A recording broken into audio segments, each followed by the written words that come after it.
After 30 odd years after its debut, Weekly Shonen Jump is still alive and kicking, having reached the heights of the manga magazine world before falling from grace. But that was the 90s, and now in the new millennium, we see Jump on the upturn once again, its popularity surging thanks to numerous new popular series. The final year of the 90s also saw the majority of Jump's older manga go out in style, leaving the fate of the magazine to newer artists and stories. So, without any more delay, why don't we dive straight into Weekly Shonen Jump in the year 2000.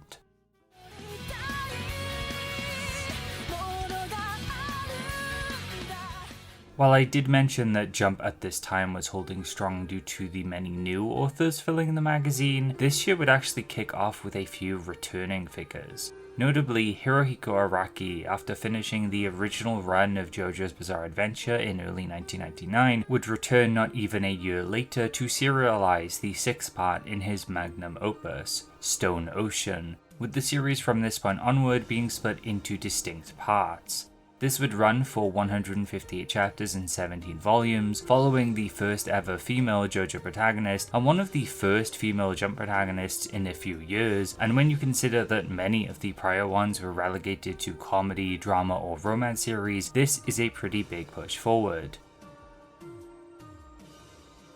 Jolene Kujo is the perfect protagonist to start a new millennium with, and while her being a girl is cool and boundary pushing for the time, it's her chic design and brazen delinquent-esque attitude that further sets her apart, with Part 6 overall focusing on breaking down walls, pre-established conventions, and out of prison.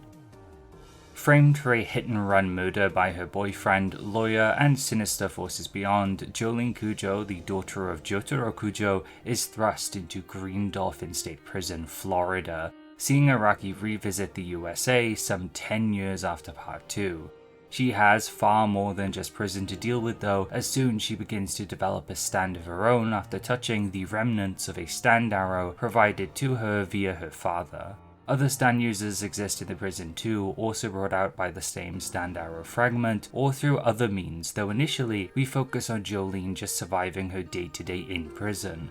But soon enough our regular scheduled stand shenanigans manifest when Jolene is miniaturized by her cellmate Gwes and her stand Goo Goo Dolls. It's here I want to point out that Part 6 is weird. I think weird for JoJo standards. You could say bizarre even. And I don't mean this in a way that it's bad, but there are noticeable differences in how odd things are. This ranges from characters beginning to look more and more alien, like the overseer of the prison, Loco Barocco, or Jolene's lawyer, who apparently doesn't even have a proper name, but he looks like an elf. Maybe Araki just has something to say specifically about Americans or the denizens of Florida, but at least to me his characters begin to look a lot more casually messed up from here on out.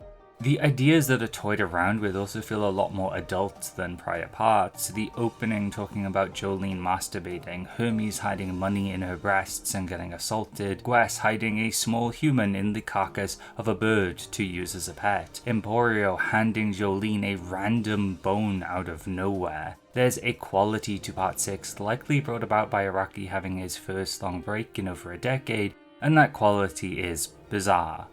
Things gradually get a little more sustained as Jotaro reappears, though any father-daughter bonding is interrupted by an attack from the sniper John Gallier, who uses his stand Manhattan Transfer to track people's locations by reading air currents, while also redirecting his bullets. This fight is then further complicated through Whitesnake, another stand using one of its abilities to establish an illusory reality working almost like a dream. Perhaps fittingly, Jolene is ripped away from her father once again, right in the moment where she needed him the most. I have my grievances with the part, but Jolene as a character is up against some of the most absurd odds in the entire series, while also having to deal with numerous social issues. her adapting to prison, her strained relationship with her dad, and being a female protagonist in a shonen manga. The story of her overcoming all of these odds in an attempt to protect her father and others, despite being handed this horrible situation after horrible situation, is the core driving force of the series. We see this directly through Whitesnake taking Jotaro's memory and stand discs, so it's up to Jolyne to stay in prison, retrieve the discs, and in the process defeat the stand user who's put all of this in motion. The year 2000 would feature quite a few more stand awakenings and fights, with Hermes Costello developing her stand Kiss, letting her conjure stickers which duplicate objects. Using this, she fights Highway to Hell, a stand that shares any damage the user receives with a target, which in the hands of its suicidal user proves to be a major problem. The highlight of the year for me though is the following arc that finally sees Jolyne and Hermes interact a little more as they're sent out into the prison's farmland to look for some missing inmates.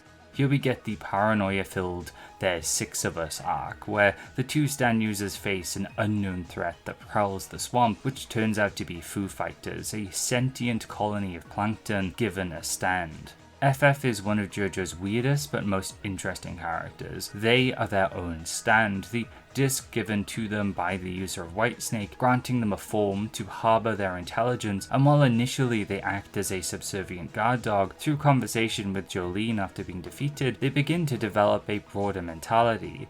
FF brings some much needed levity to the part 2, I feel. They are an endearing force, someone silly but also curious. Some of Part 6's best gags appear here, usually centering around FF's need for hydration. These panels live rent-free in my mind and are just so goofy. Furthermore, I think FF is representative of one of Part 6's stronger ideas, its focus on characters attaining a greater sense of individuality, stepping out from a shadow that previously binded them, be it family ties, revenge, or even what organism they are. In FF's case, we see them develop as a person, become more than just a stand, more than just plankton, and in a similar way, I think we see other characters move through a similar process, like Jolyne stepping out from her father's shadow, as well as unshackling herself from her own past.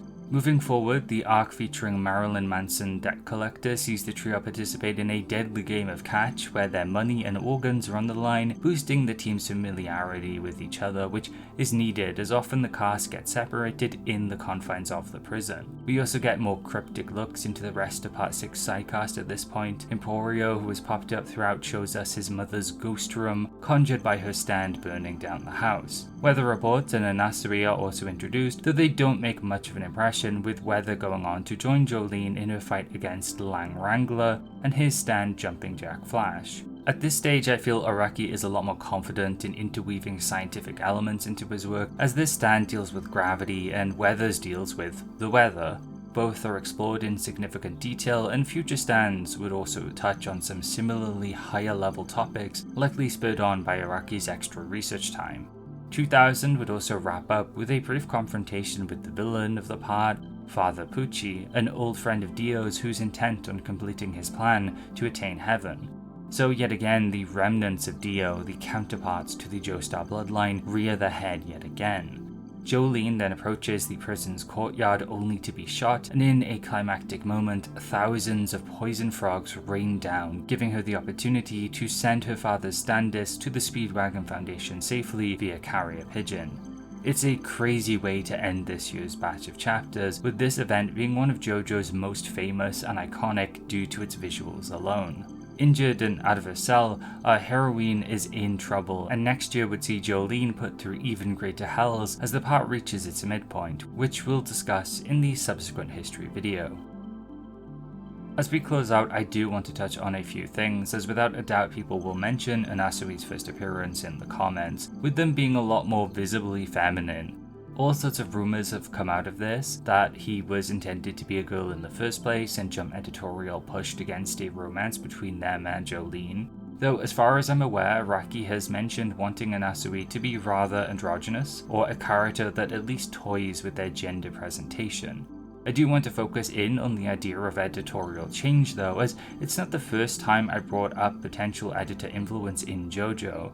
It's also interesting to note that Giorno supposedly was intended to be a female protagonist, but that got changed too. Whether this is because of pushback against a female protag in Jump or some other story-related reasons, we don't know. In recent months though, we've actually received some news from an older Jump author and how they were advised to tackle their female superhero character in the series Lady Justice, with Jump being rather particular with their female protagonists. In recent years, we've had a lot more, often being paired with a male co-lead, but for a long time I believe they were quite restrictive with their portrayal of female characters in action series. It's something to think about and keep in mind, and at least to me, it makes Jolene stand out even more as a trailblazer, as well as a character that managed to push through the conventions of the time. Before we end this JoJo talk though, I'd be remiss not to mention the side media connected to Part 6, which isn't as ubiquitous as other parts. It, like its fellow Jump JoJo parts, does have an anime adaptation by David Production, which is competent, but at least at this point in time, it's still viewed as one of the weaker parts adapted.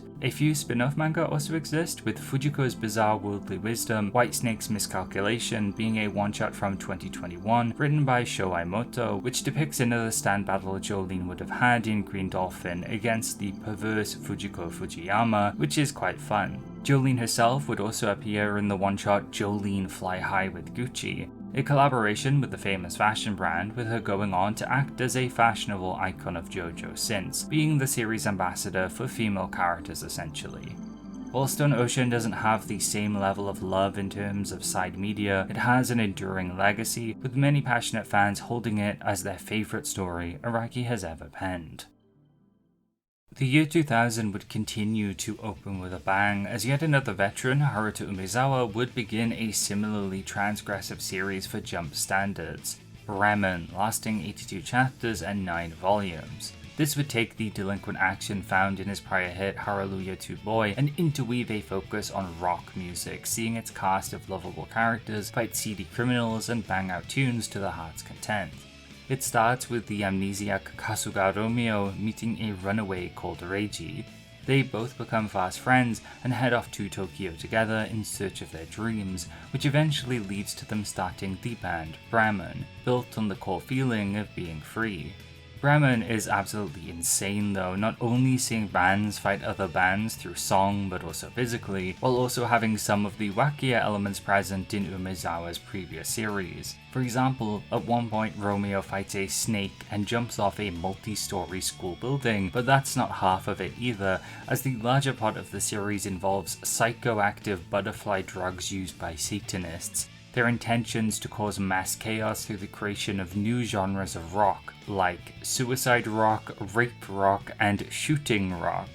It's silly in the most wonderful and over-the-top way, and while some elements may have you shaking your head or blinking out of sheer shock, it is without question fun and adheres to its ethos of being unbound creatively. This freewheeling spirit also manifests itself in some genuinely cool ways too, as one of its core cast members, Ryo, is transgender. They definitely aren't treated the best, with there being frequent jokes at their expense, and they also take on the role of girl who gets kidnapped and threatened with sexual assault, which plagued a lot of Hallelujah 2 Boy and other delinquent manga at the time. But it also does show the cast gradually come to accept and understand Ryo, with the series even giving her her own arc where she fights back against her father's wishes to be his son and to take over the family business. Ryo's past, where she talks about feeling as though she was born in the wrong body, contemplating suicide, but eventually coming to terms with who she is now, what she wants, and how rock and roll taught her to value all of that, is really well conveyed. Her speech about becoming free also brings up the idea of letting go of your past, having courage to move on from family who may not love or accept you, and I think some of these ideas are particularly resonant to the trans experience or for anyone who's been in a situation but their loved ones aren't accepting of who you are. In general, the idea of freedom and how that intersects with music, how it can embody love, peace, and hope, surpassing ideas like race and gender, is Bremen's strongest aspect to me. It beautifully illustrates the power of art and community, of how numerous people who feel they're on the fringes can feel seen and a part of something through the expression of others, like with music. This extends past Ryo to the other cast members too, with the series often bringing up sex workers, particularly those who practice BDSM. It's not integral to the story, but the integration of kink is a nice touch too.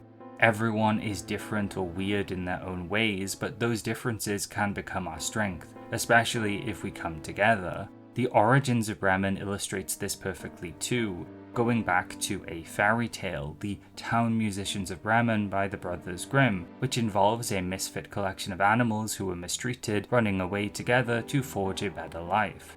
Bremen is absolutely wild, not only in its contents involving rock and roll Satanists, Jesus Christ's resurrection, the cast going to space, but also in its grander ideas about freedom, its inclusivity, and how this was all attempted in the most mainstream manga magazine at the time, one that people often equate to being shallow for kids or for those who just want to power scale. The magazine is so much more than that though, and Bremen is a premium example of a manga that breaks those labels, and while it didn't have as long a run as Umezawa's prior shot with Hallelujah to Boy, I think it's a lot more consistent in its theming, its cast is more enjoyable, and it doesn't overstay its welcome. It's the perfect partner to kick off the new millennium alongside Stone Ocean, with both series being somewhat transgressive for Jump, being more global, free, and pushing ideas that no other series would have attempted to tackle. Thankfully, you can also read all of Bremen too, as it's been fully fan translated, and I'd recommend people to check it out as well, as it's such an interesting piece of Shonen Jump history. Taking a quick break from new manga debuts, the very first Jump Festa would be held in December of 1999, though because of how Jump handles its scheduling, it was for the year 2000. If you're a fan of Jump, you'll likely be aware of Jump Festa. It's an annual convention held in Tokyo, organized by Shueisha, Jump's publishing company, though there's a big focus on Weekly Shonen Jump as well as some of its sibling magazines like V-Jump, Jump Giga, and Jump SQ. Though back in 1999, some of these magazines would be under different names or flat out wouldn't have existed yet. As an event, you tend to get a lot of news about anime adaptations, merchandise, and games, with various companies often attending like Bandai or Capcom for games, as well as different animation studios too. Mangaka are also often present, having panels where they might answer questions, and you usually see these little illustrations drawn on shikishi from most of Jump's authors. The very first Jump Festa would be held at the Tokyo International Exhibition Center on the 18th and 19th of December 1999, with subsequent Jump Festas being moved to the Makuhari Mess. Different dates were common too, though it always fell on a weekend in late December. I have managed to find an old blog from Yosenabe Hito, who attended this event, complete with pictures they took on a disposable camera they hastily bought beforehand. Based on some comments, they must have been a high schooler at the time, I think. They also mention Oda appearing to do a Q&A segment here where questions like, "Do you like natto?" and "Will you marry me?" were asked. Mostly just fun, silly stuff. It looks like a lot of original art by Oda was present too, with this blogger being an especially big fan of One Piece. All sorts of collectible cards, merch, promo illustrations, and similar things could have been bought at the event and likely fetch a hefty price online now. I'm sure there's more info out there on what exactly was revealed per series and what other mangaka might have attended, but this should give you a good grasp on what Jump Festa is. Essentially, it's a Jump Con held in Japan. I probably won't bring up the later ones unless they're incredibly relevant, as it would mostly devolve into me listing similar things year to year, which I'll likely bring up elsewhere anyway. But as an event, it is important to Jump and its modern legacy, being a set place you can go to get closer to the people who make the manga you love, meet fellow fans, and celebrate the magazine.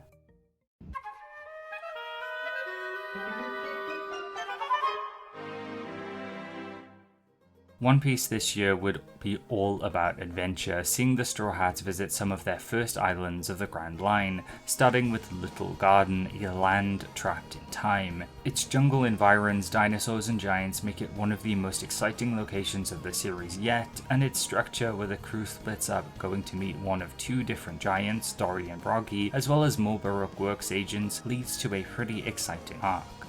The creativity on display throughout Little Garden is a lot of fun too, with villains like Mr. 3 and his Wax Fruit and Miss Golden Week's Color Trap being very fun to see the cast work around. There's some great action, great comedy, and a focus on crew dynamics that, on a reread, made me really appreciate this arc. I think its focus on adventure is also perfect for getting us started with the Grand Line. With One Piece having undergone a more fun arc, it's time to get a bit more serious, as Nami suddenly falls ill. I remarked when I covered Baratie that I enjoyed how One Piece integrated food into its world building, and similarly, Drum Island does so for medicine and doctors. Drum Island is also my favourite arc of the series, and is something I regularly reread on a whim because I enjoy it that much. What I think sets it apart from pretty much every arc beforehand is this air of melancholy and seriousness. Previous arcs had some seriousness beforehand, like in Arlong Park, but there's something about Nami being deathly ill, the residents of Drum being on edge and holed up in their towns, and its snowfield landscape that feels somewhat lonely. Adding to this loneliness is the series' brand new addition in Chopper, a reindeer who ate the human fruit, allowing him to converse with humans. He ends up saving Luffy, Sanji, and Nami after a very perilous climb to the castle at the center of Drum Island. Being too different due to his blue nose and devil fruit, he's rejected by reindeers, and due to him being half human and half reindeer, he's rejected and attacked by humans.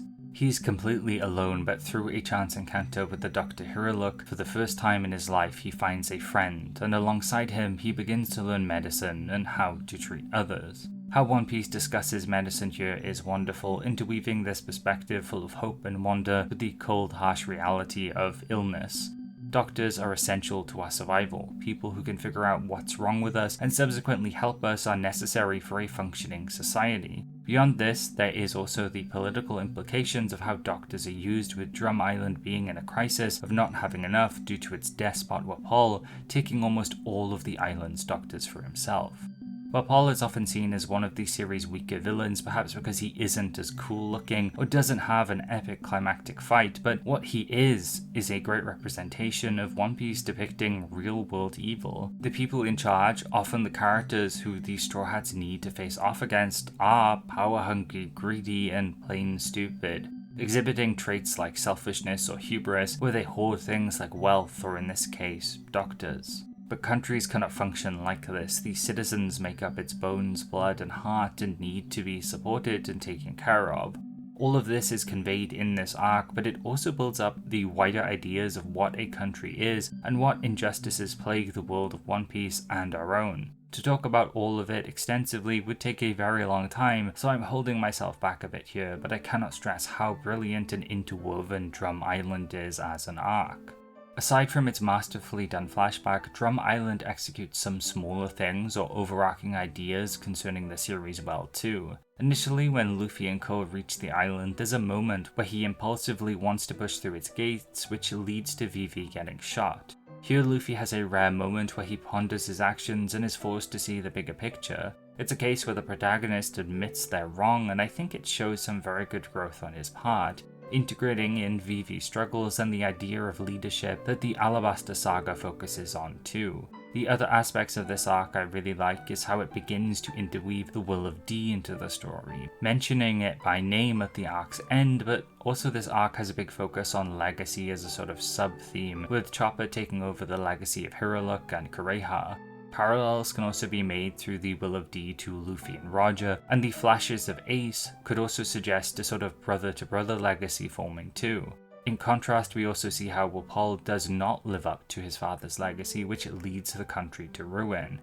I feel post this point the idea of legacy, what you leave behind and how you inspire others, becomes a much larger piece of One Piece's overall story and message, and it's all sparked by Hiruluk's brilliant "When does a man die" speech.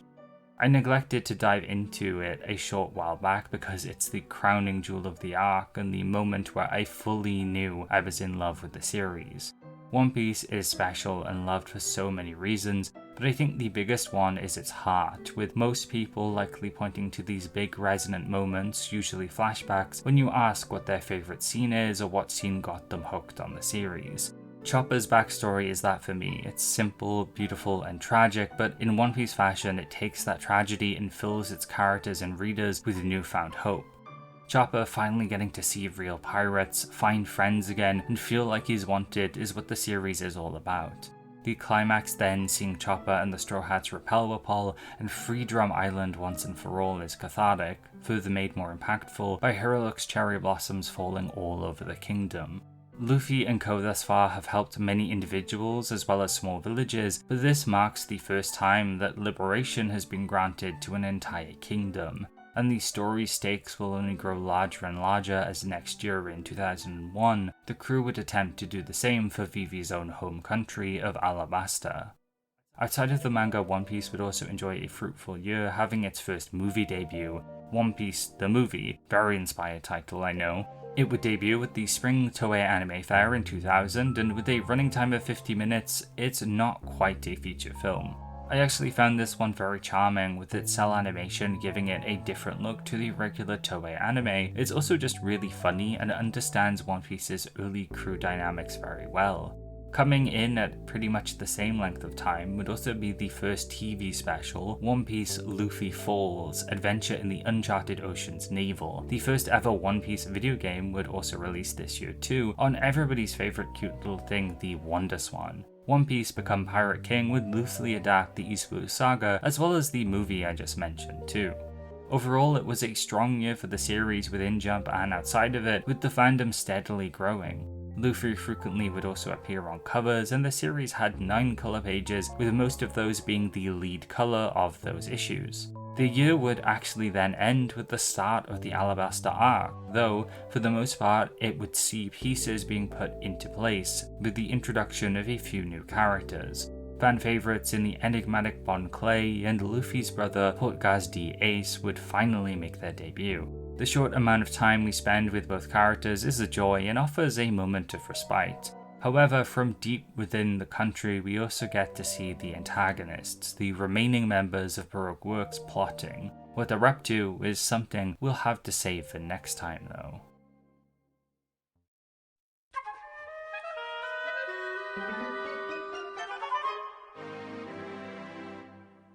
For our first of the more obscure manga to debut this year, we have Tsurikkizu Pintarou, lasting 19 chapters in 3 volumes by Takeshi Okano and Sho Makura, a duo you might know for their prior hit Hell Teacher Nube, which ended a few months prior. This series would also primarily follow children, but it would skip the classroom setting in order for its main character, Urashima Pintarou, to go fishing. Initially, there was a focus on teaching about fishing, the ecology surrounding it, as well as what different lures you could use, though Pintarou does possess a magical seahorse called Riku, who transforms into a special lure for him. It would gradually up the level of special moves, hint at 11 strong rivals Pintarou would have to beat, and up the level of ecchi elements considerably as it went on, becoming closer and closer to the duo's prior series, possibly losing people who were interested in its actual fishing aspects. A large portion of what's documented are those ecchi elements, which include a ton of different characters in pervy poses, including this frog. Honestly, for Jump standards, Pintarou might have been a bit too horny. There's a flasher with tons of lures, the aforementioned frog, this scene where Ragu is surrounded by sexy lures, and there's the pretty infamous catfish ritual which involves earthquakes and daikon radishes. I will not elaborate further. For a kids manga about fishing, I think it went a little too far, but it makes for one heck of an interesting manga in Jump's early 2000s library. And from one weird manga to another, we have Kanako Tanaka's second shot in Jump, Sanjuushi, lasting 19 chapters and 2 volumes. This would be an adaptation of Journey to the West, but unlike the very well-known and beloved Dragon Ball, there's a lot less fanfare surrounding Sanjuushi, which is a bit of a shame as it's very interesting. From their prior series in Jump, Tanaka has developed significantly, and you can see the full breadth of their unique art style here. Characters have a range of different facial features and expressions which feel uncommon in the grand scheme of manga art styles of the time. The clothing is another prominent aspect, with it being very Western or Native American inspired, while also integrating aspects of bondage. Most of the characters are half naked with their belly buttons on show, and I absolutely adore it. No manga in Jump looks like this, though it reminds me of the boldness present in the art of Ryu Fujisaki, seen in works like Hoshin Engi, which is another series that's a take on a classic Chinese story, but does its own thing. Appropriately, there's a fairy tale vibe here, as well as this element of surrealness, which often accompanies very old stories like this as they're told in this very magical way. Sanjuushi rolls with that, incorporating the weirdness into its story and world, which is only heightened by its gorgeous artwork.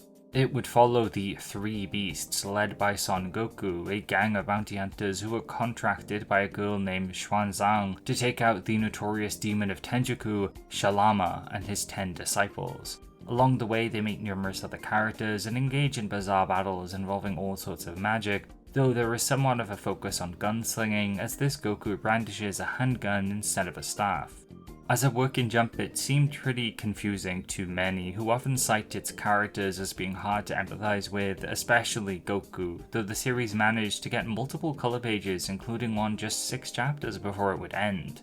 This usually indicates some level of popularity, but to be axed so soon just after is bizarre. Perhaps due to it being another shot at Journey to the West, Jump were especially gung-ho with pushing it, or something else occurred behind the scenes to warrant its mysterious color page. This period was rife with editorial errors apparently though, so perhaps that's what this was. Either way, Sanjuushi is another very interesting series in Jump, which was a pleasure to delve into. Moving on, we have another huge veteran author returning with Sandland by the one and only Akira Toriyama, lasting 14 chapters and 1 volume. Outside of Dr. Slump and Dragon Ball, Sandland is probably his 3rd most recognizable manga, especially these days as it's recently received an anime adaptation, a movie, and a video game. All of this started though as one short volume of manga, back at the turn of the Millennium, and it sees the perky prince of demons Beelzebub joined by 2 old men, Thief and Rao, on an adventure to find fluid on a dystopian Earth. It's potentially one of Toriyama's most indulgent ventures, as it's full of all sorts of amazing machines, including the iconic tank that the crew used to travel with throughout much of the series. I also love the dynamic between Beelzebub, Thief, and Rao. You don't tend to get older characters like this in Jump manga that are the main focus. They're also consistently cool and funny, with Sandland having a great balance of humor, adventure, and action. It's only a single volume long, and I highly recommend reading if you haven't before. I've even made a video about it way back when I began my channel too, if you'd like to check that out. Sandland also marks Toriyama stepping away from Jump for a long time. No new series by him would be present until over a decade later, though illustrations, interviews, and his general presence would be around the magazine anyway. In a 2023 interview, he also mentions that Sandland was meant to be a final work of sorts, with him putting himself to the page one final time, doing his best to draw whatever he wanted to, which I think definitely comes across, and what's more, he did this all with no assistance to help him too, which is incredibly impressive. Sandland in the grand scheme of Jump marks Toriyama saying goodbye, as the remaining vestiges of the magazine's golden age disappear and make way for a new generation to rise up. And speaking of that new generation, Naruto sits prominently leading the charge after its explosive debut in 1999. This year would mark it then solidifying itself as a true powerhouse of Jump, seeing a lot of its iconic early moments appear. If you grew up with Naruto, the mention of the Land of Waves should conjure some fond memories from within you. Here Team 7 are asked with guarding a bridge builder as he returns to his home to resume building a bridge, a typical, not very dangerous mission, though quickly things get a lot more dangerous as ninja from the Land of Waves, including a rather vicious assassin, Zabuza the demon of the hidden mist, appear, having been hired to kill the bridge builder Tazuna and stop the bridge's construction at all costs.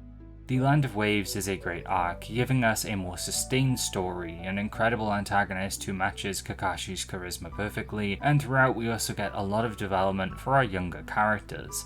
This is the first point where we really get to see Sasuke and Naruto bond, and on rereading I was actually surprised at how tolerant they are of each other. An actual friendship is blossoming here and solidifies over the course of this mission. Naruto's resolve is also thoroughly tested as he wants to push through with protecting Tazuna at all costs. He wants to prove he can be relied upon and that he is capable. Throughout the arc we also see numerous characters who mirror Naruto and his loneliness. Inari, a village child who's lost his father, Haku, a Land of Waves ninja and disciple of Zabuza, as well as Zabuza himself. All of these characters lack foundational relationships with parental figures or have been failed in some way by their larger communities or the ninja-centric systems of Naruto's world. In a sense, I feel like The Land of Waves asks its cast, how do you cope with that lack of love and acceptance?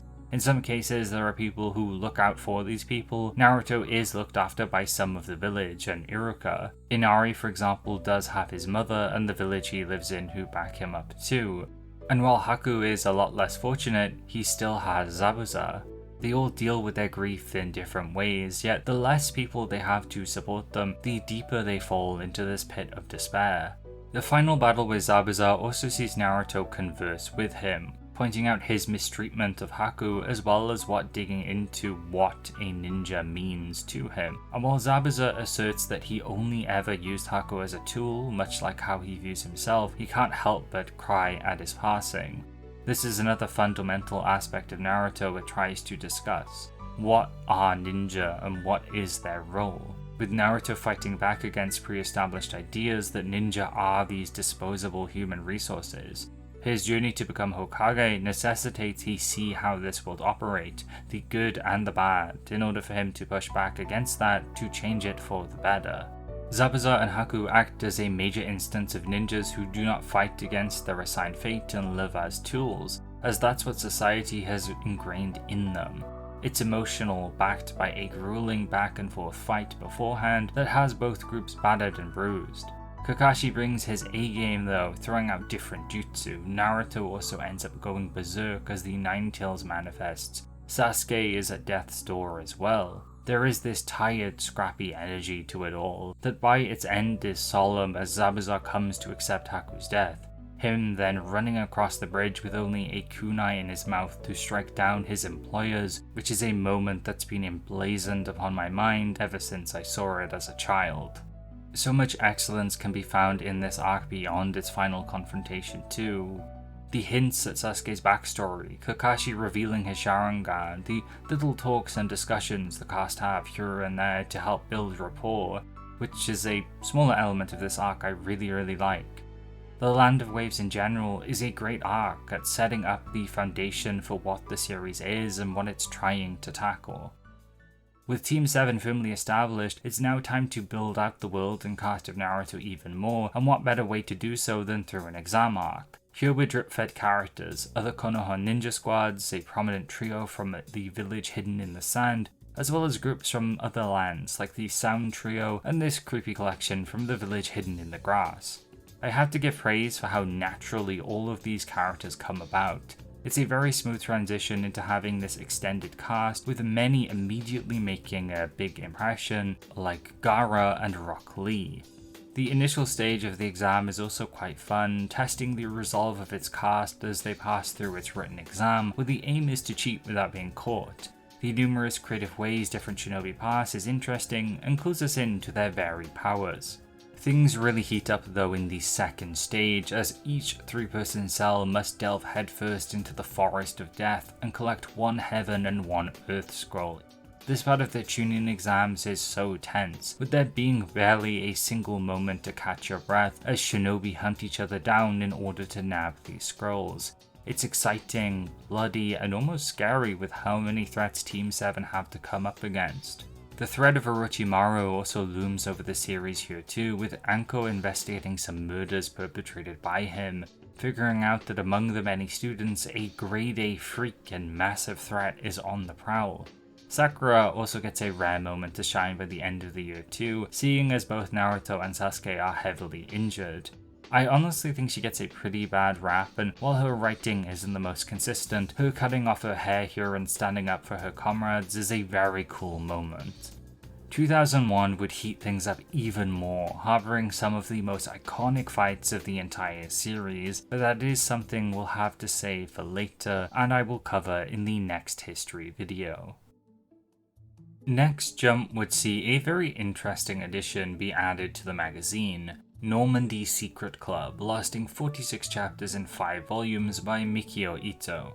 This series would put a focus on school clubs, notably the Manga Club at Normandy High, which main character Kutsuro-dan wants to attend due to his girlfriend dumping him. So in order to show her that manga isn't all made by otaku, he aims to make his own and be cool in the process. The school itself is host to numerous other clubs, which we get to see throughout the series. like the Hypnosis Club, Liar Club, Rumor Creation Club, and Enui Research Group, plus many, many more, which gives Normandy Secret Club a vibrant backdrop full of quirky characters to riff off of. The manga club itself also has its colourful cast too, which range from stereotypical otakus, to the chuny looking president with goggles on his head, to the prettiest girl in school. Each have their own specialties in manga creation, works they've made, and reasons for creating manga as well. While the series did reach 5 volumes, which for a cancelled work is quite strong, it's partially known on the Japanese internet for helping coin the term Normandy effect, or the Norman phenomenon, which refers to a cancelled work that goes on for a longer period of time than usual due to other manga being serialized around it being worse essentially. You'll see this with many upcoming manga throughout 2000 having very short runs, and with previous works covered not lasting too long like Pintarou and Sanjuushi, plus Sandland only running for 14 chapters, it created this perfect bubble for Normandy Secret Club to coast along despite a lot of people remarking it was quite boring. It was however unique, it focused on a subject matter that wasn't too common at the time, which may have led Jump to wanting to keep it around a bit longer. As of now though, it's mostly distantly remembered by older forum users due to its small contribution to Jump's early internet presence.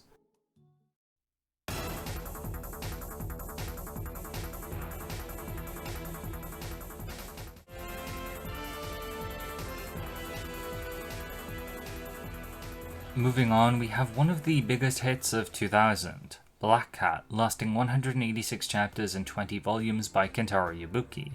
As a mangaka, Yabuki entered the scene very young, and having been axed the year prior, he would bounce back immediately, penning one of the most beloved Jump manga of the early 2000s. As a series, it set itself apart from others at the time, having a cast that veered a little older than usual, and being set in a world full of crime where sweepers hunt down crooks for money. It would follow Train Heartnet, also known under the enigmatic moniker of Black Cat, an ex-assassin of a group named Kronos. He has left killing behind though, now partnered up with Sven, a dapper man with an eye patch who he apprehends criminals with. Throughout the series, his past catches up with him, as not only does Kronos get involved with many other numbered agents appearing, but the terrorist group known as the Apostles of the Stars too, headed by a man named Creed Discan, who is responsible for killing someone important to Train in his past. I find Black Cat quite interesting from a structural perspective, as while it absolutely is a battle shonen complete with special moves, power-ups, and many other tropes, its focus on 3 distinct different forces and the interplay between them feels quite novel. It also has much more of an adventure or journey going on, where the cast jumps from town to town, something I feel is quite synonymous with a lot of early 2000s shonen series. It's hard to fully articulate, but Black Cat just has this vibe that fits the time period very well. Something you can also see in other series that aired or were serialized around the time, which I also grew up with. Think Scrap Princess, Chrono Crusade, Full Metal Alchemist, and while from a time a bit before, Trigun also comes to mind. Maybe it's this idea of travel paired with a large ensemble cast, the moments of melancholy or the light dusting of Christian motifs these series and Black Cat possess that puts them in this specific era of manga and anime. What this leads to is a specific brand of charisma the manga has. There's something about it that's suave, which is only aided by Yabuki's amazing artwork, which is clean, easy to read, and perfect for the many battles the series possesses, with its climax being especially impressive artistically. I also want to bring up that my perceptions of the series were also somewhat subverted, as while it does have a lot of superpowered moves, they are just the tip of the iceberg in the wild world of Black Cat, as it's full of nanomachines, dinosaurs, talking monkeys, sentient swords, and even more crazy things that will take you off guard. While I found the series a bit shallow overall, with nothing being especially standout, that ultimately doesn't matter too much, as it's an entertaining manga the entire way through. I also think it's a great demonstration of a series where much of your enjoyment can come from traveling with a cast of characters you like. There's this aspect of nostalgia almost to it, and I didn't grow up with Black Cat, mind you. I heard of it, I had friends who've read it, but through reading it I found it oddly familiar and almost homely, which I think is due to its great cast and solid vibe. As a series in Jump, Black Cat found its footing very quickly, appealing to the magazine's reader base with its slick designs and contemporary setting. You can also find numerous similarities between this and Jibuki's prior series Yamato Gensoki, an assassin betraying their organization, with them indebted to a mysterious girl who teaches them how to spark change in a more peaceful way. Jibuki seemed especially attached to these ideas and characters, with him even mentioning at the end of the final volume that he'd like to return to the series and its characters someday to do a part 2 or something else, though no Black Cat 2 has manifested at this time. What has manifested is numerous Black Cat adaptations or tie-in media, like its 2005 anime by Studio Gonzo, taking a lot of liberties with its story while condensing things into 23 episodes, though it's still well liked by some. Black Cat would also receive a few light novels, with its third, The Stars of Afterglow, acting as a sort of sequel. It also got drama CDs, a PS2 game, a DS game, and numerous other pieces of merch, though I find the distinct lack of a stage play musical disappointing, as I feel Black Cat, with its colourful cast, modern setting, and at times operatic feel, would lend itself perfectly to this medium. Black Cat overall has been pretty low-key as a franchise since the mid-2000s, though it is still fondly remembered by fans around the world to this day.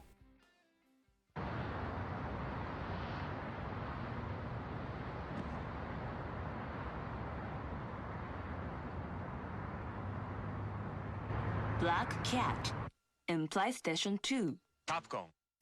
Even though Jump at this time had a vibrant bouquet of sports manga, they would try for more with Kaiser Spike, lasting 13 chapters and 2 volumes by Yusuke Takeyama.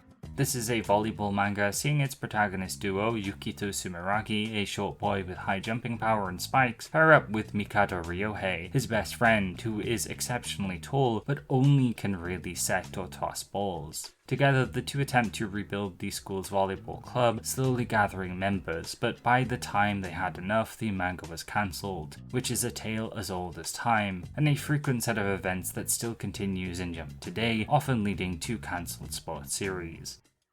Rocket de Tsukinukero, or Get Out of the Way with a Rocket, or Like a Rocket, by Q, would present Jump with another unorthodox sports manga with kart racing, though it would be met with a blisteringly quick end, serializing just 10 chapters and 1 volume. It would see Michio Haruto get into kart racing and suddenly beat the course time of a professional racer named Akagi, which propels him into the world of competitive karting.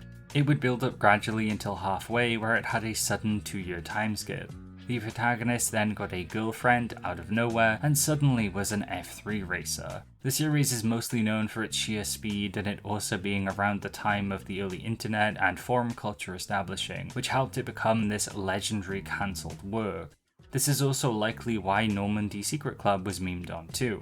It then all ends with the heroine, who has had no real time to be a character, declaring that they're pregnant. To add on to its weird legacy, the phrase "live like a rocket" was printed in English throughout the manga, acting as the manga's core message perhaps, or just an element that was just there. But if your core message is to live like a rocket and be speedy, I suppose that's appropriate, considering how speedy its axe was. The author's comments are also another element that made Q and Like a Rocket legendary in the realm of axe manga. He often talked in this very casual conversational way that's overly familiar. For instance, his sole volume comment read something like this: "This manga is rock and roll, and you with this manga are rock and roll too."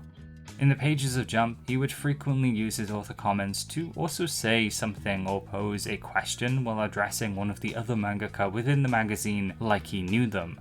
They would also never reply. His final comment also cryptically read, "I hate kids who don't know pain. I hate adults who have lost their hearts. I like gentle manga. Bye bye." In some respects, it sounds like Q had a legendary crash out, but maybe they're just on a different wavelength and like to talk in this off-kilter, semi-poetic way. Regardless, it made a pretty run-of-the-mill rushed racing manga a lot more interesting to talk about. Coming in at an impressive 436 chapters and 20 volumes by Kyosuke Usuta, we have Fuku Jaguar, or Flute-Blowing Jaguar. If you've been following along video to video, Usuta had his first big hit initially with Sexy Commando Gaiden, but ending it himself he would go on to practice more, release the cancelled Bushizawa Receive, and in 2000 he would release his career-defining work that would run all the way until 2010, filling the back of the magazine with absurd gag antics for an entire decade. The story would follow Kyohiko Sakatome trying his best to make it in the Japanese music industry, but one day he meets the eponymous Jaguar, who thwarts all of his efforts by being the most abrasive and annoying recorder-wielding weirdo in existence. Despite his chapters only being 7 to 8 pages long on average, I found it a slog to read, though much of its comedy being very Japanese-centric, relying on a Menzai dynamic that possibly isn't helped by its fan translation might be the reason why. Even then, Usuta's style of jokes are often surreal or plain nonsense. I tried my best to read as much as possible for these videos, which usually means everything that's been translated into English, but in this case I had to fold after reading a volume, as pure Fuku Jaguar makes me feel like I'm going insane. The bizarre visual gags, wordplay that makes no sense to me, characters bursting into song, and then being generally annoying makes it incomprehensible to me. Despite my dislike of it though, its long run is a testament to its popularity, with it even getting multiple video game adaptations, one for the PS2 and one for the Game Boy Advance. A Flash animation also began in 2007, totaling to 3 episodes, with it going on to have one live action and one animated movie in 2008 and 2009 respectively.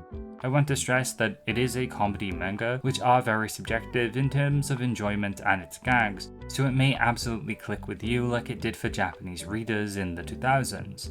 Some 200 plus chapters have been translated into English, so please give it a look if you're interested. I know marijuana is harmful. I know it can't improve my game. My friends and I have faced many battles, and we have always dueled without drugs. I wouldn't be the world's best duelist if I smoked marijuana. It would disappoint my friends and lower my concentration. I will never dishonor myself or my friends by using drugs. That's playing a game I can't win.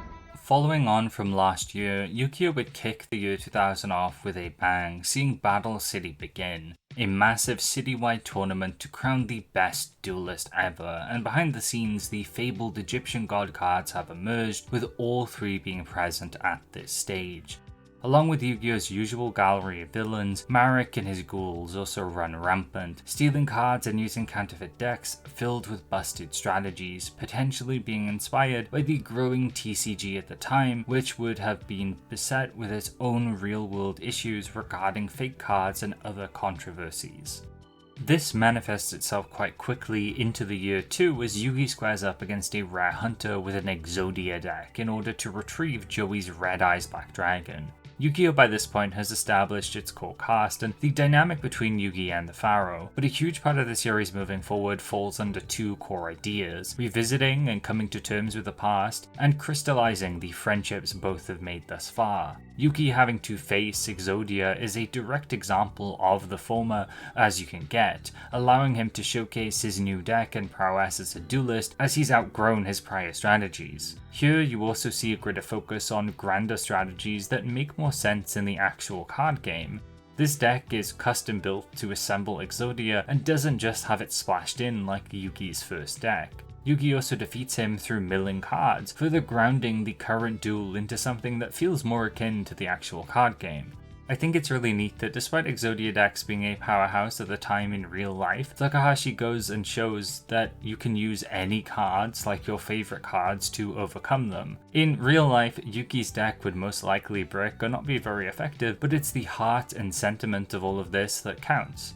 This year would also be especially important in showing how much emotion goes into these duels. Yuki's duel with Arcana is another that sees him face himself, essentially, as he uses a Dark Magician heavily in his deck. The contrast between how Yugi and Arcana duel and what other cards they possess clues you into both of their ideals though. While Yugi has always been a bit of a schemer using traps and tricks like magical hats, Arcana takes things up a notch, with a lot of cards focusing around torturing their opponent or their own cards. The appearance of Dark Magician Girl for the first time also feels like a breath of fresh air from Yugi, taking an older monster and building upon it, which I think can be seen as symbolic towards his growth as a duelist. Another excellent duel involves Kaiba, who beforehand we see cheering Yugi on in his own way as he battles strings, under the control of Marek. I love the idea that Kaiba wants Yugi to win to obtain one of these god cards because it broadens his character so much. Long gone are the days where he's outright trying to kill Yugi due to his pride being fractured. He's learned to respect Yugi as a genuine rival. This all comes to a head when the two are forced to have a tag duel against two of Marek's goons, Loomis and Umbra, who fight using their masked strategy. Having Yugi and Kaiba fight side by side is some of the coolest stuff in the series, and it must have been exceptionally hype at the time.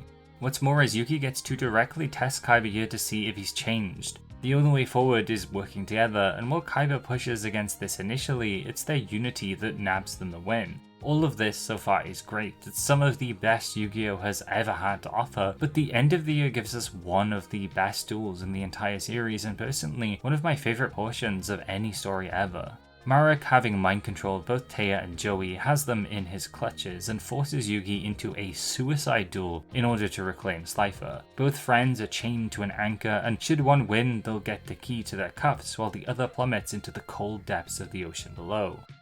This duel fires on all cylinders and encapsulates the theming of friendship that has surrounded Yu-Gi-Oh from its very beginning. Firstly, Marek setting this duel up is made out to be especially sadistic. Joey and Yugi prior had promised that they'd fight later on Battle City so Joey can reclaim his Red Eyes Black Dragon. This promise is very important to the two and is representative of their respect for each other and friendship, so Marek preemptively perverting that is utterly depraved. The duel also showcases Joey having a modified deck filled with instant destruction and instant damage cards. In the regular card game, these range from being very useful in the case of Raigeki to pretty much useless outside of burn strategies like Hinotama, or similar direct damage spells. Here Takahashi gives these cards their own meaning and vibe. These are violent, brutish spells that skip the core tenets of the game. There's no battle or strategy happening here. There is this lack of engagement or game playing. Yuki is being inflicted direct pain too, which is very on the nose as that's actively happening as he watches his greatest friend be forced to do this. This is also an instance where Yugi asks the Pharaoh to step down for this fight. This is something he has to do himself in order to save his best friend, which even means using Joey's own Red Eyes Black Dragon to get his heart back. There are so many moments throughout this duel, Yugi using the card Exchange, Joey being unable to throw Yugi's puzzle into the ocean, mirroring their initial meeting, and it all builds to Yugi buying just enough time to talk to Joey and to tell him one last thing before he dies. It's Yugi affirming that Joey is the one who taught him to be brave, that Joey is his best friend, and that he loves him. As much as Yu-Gi-Oh is the story of the boy Yugimoto and the pharaoh who possesses him, as well as the tech billionaire rival Seto Kaiba, Yu-Gi-Oh is the story of Yugi and Joey's growing friendship. Time and time again it shows these two grow alongside each other and save each other, literally or figuratively, with them often being accompanied by a body of water.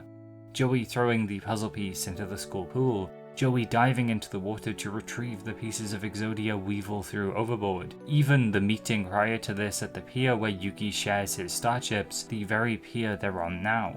And once again, Joey must dive deep into the water to save something unequivocally precious to him. This is the heart of Yu-Gi-Oh, the way in which it preaches friendship at all costs in this genuinely moving way. There's still tons of Yu-Gi-Oh left with many moments depicting and building on the idea of friendship, but this moment for me is its most important. There's something about seeing the words "I love you" written so plainly on this page, which extends to the Japanese text too. Jonoichi daisuki da. This just melts my heart. I brought this up in a dedicated video on this moment before, but this is the moment that made me heavily consider what friendship was to me and helped me open up more to the people in my life. Kazuki Takahashi's ability to depict friendship to me is unparalleled, and hopefully I managed to get across how much this moment means to me, as well as how important it is to Yu-Gi-Oh as a story. If you'd like to hear me talk about it a bit more, that aforementioned video exists where I talk about my favourite moment in manga, but as that moment comes to a close, so does Yu-Gi-Oh's run in 2000, with the rest of Battle City ahead of us where we'll get to see our favourite characters and god cards clash in some of the series' best duels yet. Next up, we have Junjo Pine by Namie Odama, lasting 13 chapters and 1 volume, being a gag manga following the giant hero Junjo Pine, or perhaps it's Junjo Pine, hence the pineapple-shaped headpiece. It would also heavily follow a cast of school children, namely Mitsuko Junkawa and Michiru Hanada, with it being filled with a lot of referential and gross-out or dirty humor. It seems as though its style of jokes, as well as its general art style, were not appealing to readers at the time, leading to its quick cancellation. Someone must have liked it though, as for its 10-year anniversary, a new version was published with a lot of bonus material. I also think that at the very least, its character designs and the way Odama draws is quite appealing in its own warped way. Lilim Kiss would last a little longer, at 25 chapters and 2 volumes, marking Mizuki Kawashita's first appearance in the magazine. This also marks 2 female authors being serialized back to back too, which is very neat. Since Eyes, the magazine's leading romance drama series, had recently ended, Lilim Kiss would take up its mantle as the mag's big romance series, veering more into the comedy side of things, seeing its protagonist Takaya Saiki, a delinquent student, find a magical bottle which contains the succubus Lilim inside. What follows is the bashful Takaya forming a relationship with Lilim, his inability to communicate well with girls clashing with her immense sex appeal and desire to commit sexual acts or just kissing, as she needs the life force of others to live. Over the course of the series, Lilim attends school with Takaya and their bond grows as they truly begin to come to care for each other. Other characters also get involved too, in classic rom-com fashion, obstructing the duo, with some even trying to figure out the mysteries behind Lilim's origin. While there is some fantastical elements, the story remains fairly grounded and refreshing, as Kawashita started out as a shoujo mangaka, so the characters differ a bit from what might have come before with the likes of Masakazu Katsura's rom dramas. While audiences at the time wouldn't fully click with it, and despite its cancellation, I think it's a pretty novel romance manga, having this vibe somewhere between a lot of shonen and shoujo romances I've read. I think how it tackles the elements of sexuality and the idea of promiscuity was pretty thoughtful and unexpected for a manga in Weekly Shonen Jump, and it does all of this while also being a fun, ecchi manga too. For the most part, the act of kissing is front and center as well, which makes me feel as though this is more sweet than erotic. Nyonyo is also very cute too. He is Ball. You should read it, even if it's just for him. Our final new manga of the year would be Bakabakashino, lasting 12 chapters in 1 volume by Hiroshi Gamo.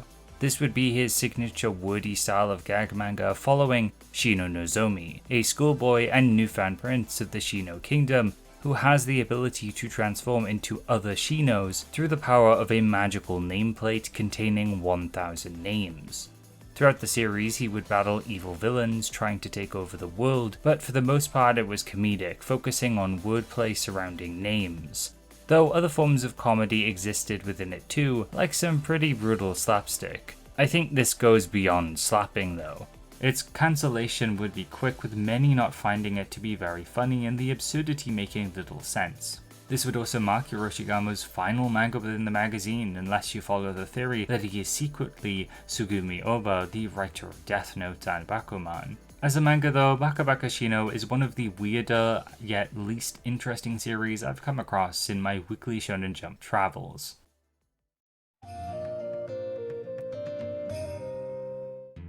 And to finish up for the year, let's check on Hunter x Hunter, which begins one of its most prestigious arcs, Yorknew City. The beginnings actually see the cast drift around before we reach the city, with Kurapika getting some focus with the short Flesh Collector's Mansion segment, where he is contracted to be the bodyguard for the Nostrade family. Here we get to see Kurapika's Nen in action, with the year defining his abilities a bit more throughout, as well as the concept of Nen restrictions, which help manifest especially powerful abilities. Kurapika's chains can be used in a multitude of ways: healing, dowsing, restraint. It's a real Swiss Army knife, though its focus is to help him hunt down the Phantom Troop, the crew who massacred his clan years ago. A focus is also put on his mental state here too, as he internally explains his plans to integrate himself into the crime world of Hunter x Hunter in order to collect data on who has the eyes so he can retrieve them and enact punishment later on.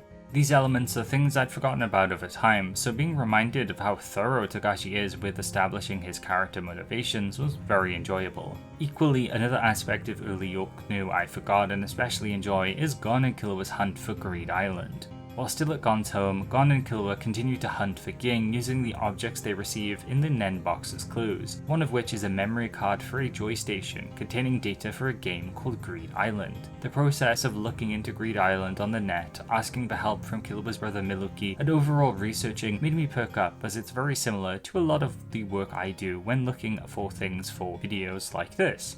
I'm kind of amazed at how perfectly Togashi managed to capture this process of internet hunting, and so much of this segment made everything click into place. As a series, Hunter x Hunter is a battle shonen using tropes and dressings any other would, but it's also a collection of interests Togashi has, with hunting being a primary focus. It's not just Gon hunting Ging or Kurapika hunting down his clan's eyes or the troop. The minutiae of characters' everyday lives and goals, and even the smaller parts that make up the grander hunts, consist of even smaller hunts, like hunting down a video game or even hunting down information on said game. I know it's obvious, but tackling the manga now with more lived experience, and specifically experience making these videos, has made me appreciate Hunter x Hunter and its world so much more. A similar portion I love for the same reasons is Gon and Killua getting into antique thrifting, learning that they can use Nen to cheat the system in a way to find valuable items.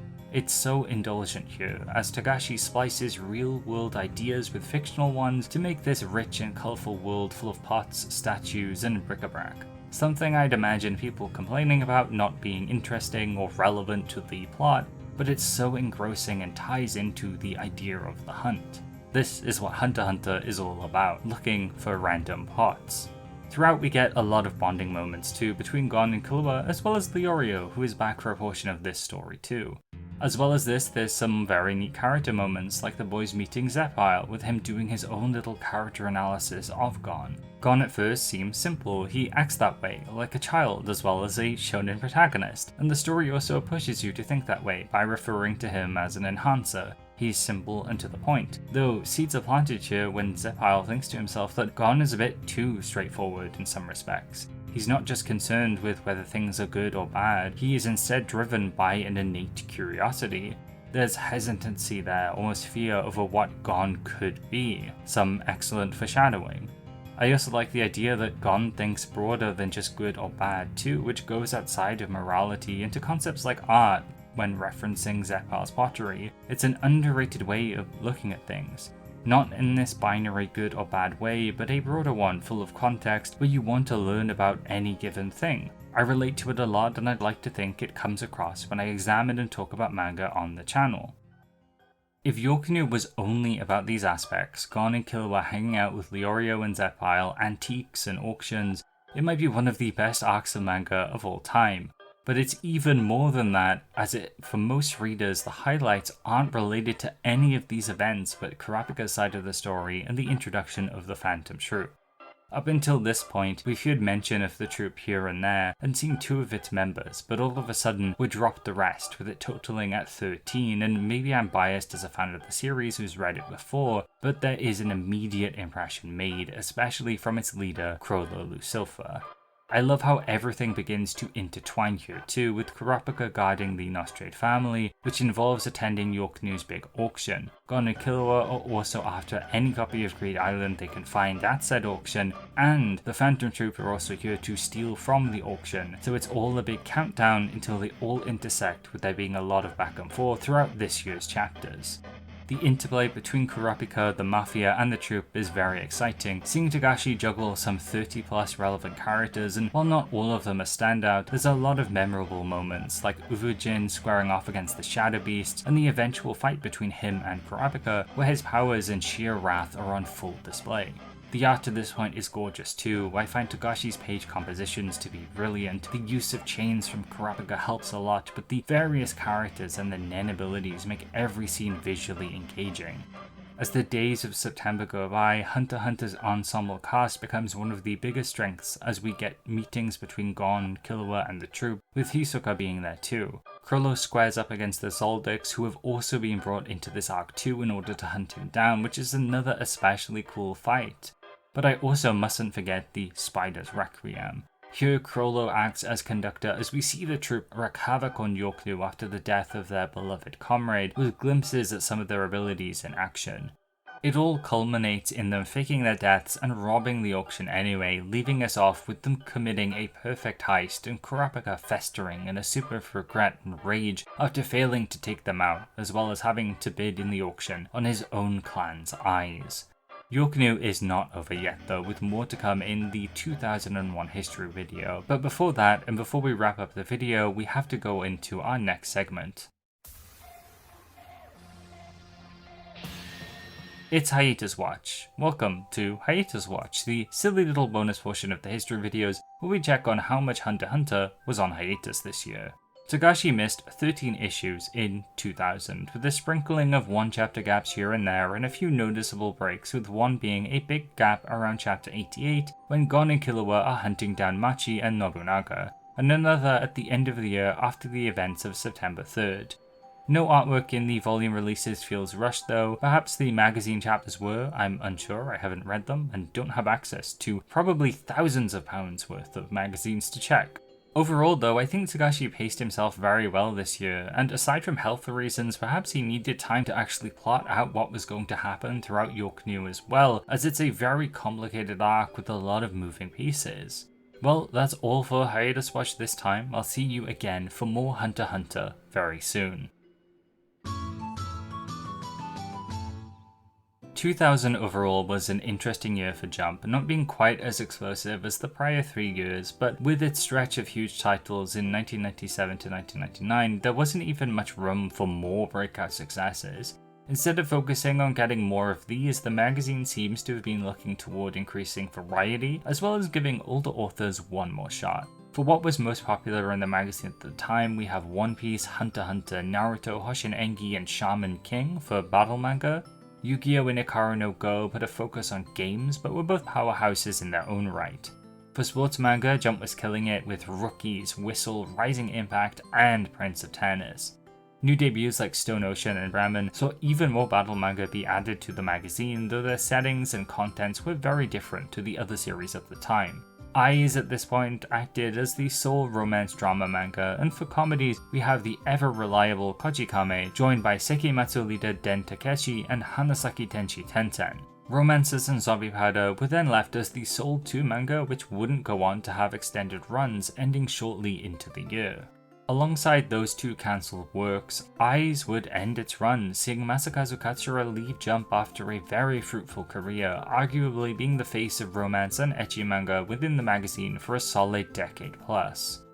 Though that isn't the only big thing to end, as Ryu Fujisaki's Hoshin Engi having its batshit insane ending run this year would end too. Hanasaki Tenshi Tenten would also end this year as well, seeing the magazine be a little light on comedies, though one of Jump's bigger focuses this year was adding new comedy manga to its roster. Alongside this, there seemed to be a big effort to look for different and more varied titles, as the magazine right now was packed full of series that were doing very well, with most of them being iconic battle or sports manga. Black Cat would be an exception to the weirder manga joining Jump's cast this year, being a battle series itself, though in its setting and approach it would be quite different to many of the child-focused adventure series, instead featuring a more adult cast in its contemporary bounty hunter-filled setting. Lilim Kiss for now would replace Eyes, though it wouldn't last too long. And then for comedies, Fuku Jaguar would take the crown, being a series that will be around for quite some time, making the back of the magazine its permanent home. Normandy Secret Club would then coast in the magazine for a while too, bringing silly slice-of-life school antics to the magazine. And then we're left with Bakabakashino and Junjo Pine, 2 brand new gag series which would be met with very quick cancellations early into the following year. While 2000 wasn't the most iconic year for the magazine, it's interesting to see what kind of series Jump was willing to serialize when they were on the upturn. The early 2000s would continue to see Jump shift and assemble more iconic manga over this period, but that's best saved for another day whenever I get around to releasing the 2001 history video. If this is your first video from me, I have made similar ones on each year of Jump dating back to its beginning in 1968. Those original videos are a bit old, and I wouldn't mind redoing them, but they still might be worth a watch if you'd like to hear more about the various manga that filled the magazine and my thoughts on them.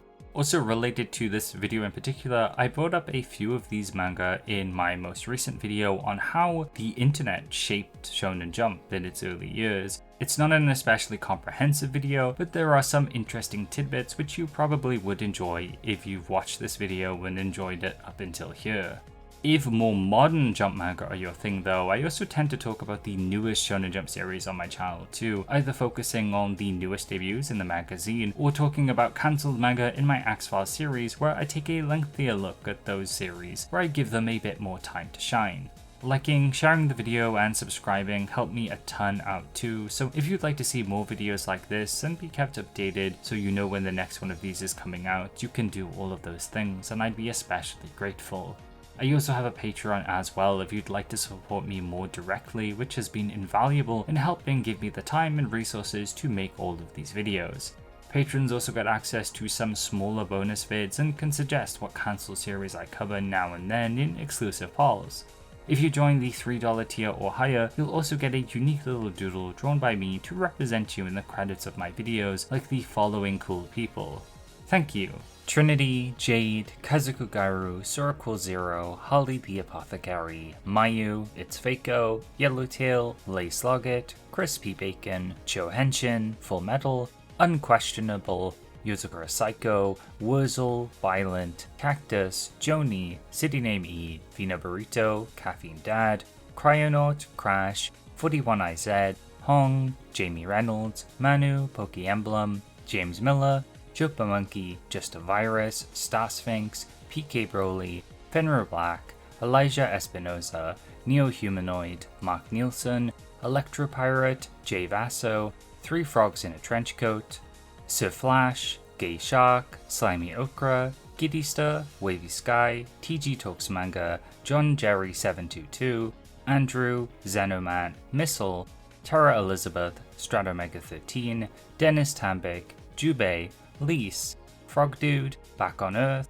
Yustin Maikage, Papa Aeon, Gwenta, Mamina, Nozarashi, VHS Enthusiast, Kaito 4, Altair, Yagiti Hoshi, Last of the Red Rose, Imaginary Numeral, Salty Lad, Melons, Epifiro, Hilltop, Bako Draws, Otaku Gamer X, Deadpan, Shy Monkeys, Jonathan Dragonet, John Sanford, Color, Jaime, Strawberry Proshone, Vaz, Palette, Ruiner, Juice, Kuromi Nox, Eric Gorski, Miss the Shira, Grizz Exploder, Dextora, Enioshowo, Cheese, Emmy, Benjamin, Tenmaku Lover, Taifumi Studios, Ignate, Iliades, Gyrus, Kanojo, King Snacks, Siderune, Daniel, Ichiazulu, Modest Matt, Archgoat PL, Borkalaser 9000, Iron Graham, and Hexical.